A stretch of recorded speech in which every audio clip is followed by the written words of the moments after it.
Warahmatullahi wabarakatuh.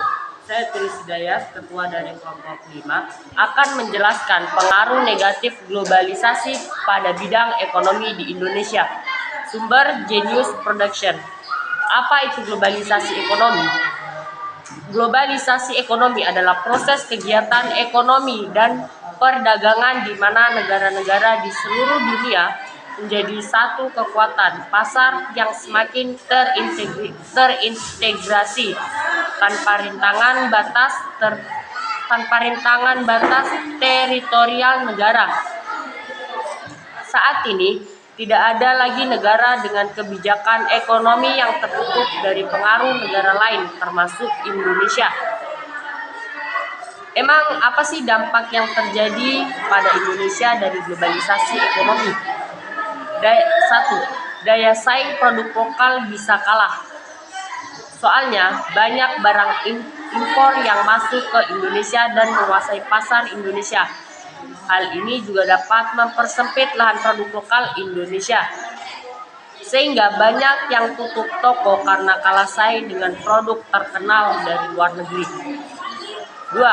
Tajamnya kesenjangan sosial dapat menimbulkan pihak yang menang dan kalah, sedangkan yang menang bisa melakukan monopoli pasar, sedangkan yang kalah cuma bisa menonton atau hanya tertindas.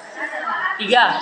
Prospek pertumbuhan ekonomi jangka panjang memburuk. Kalau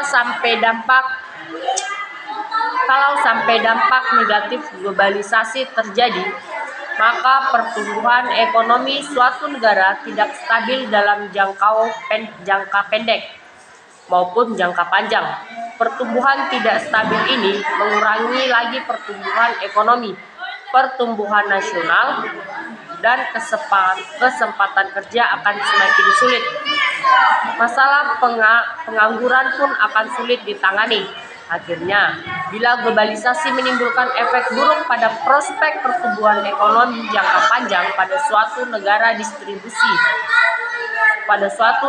distribusi pendapatan jadi semakin gak adil, dan masalah sosial pada ekonomi masyarakat pun menjadi memburuk.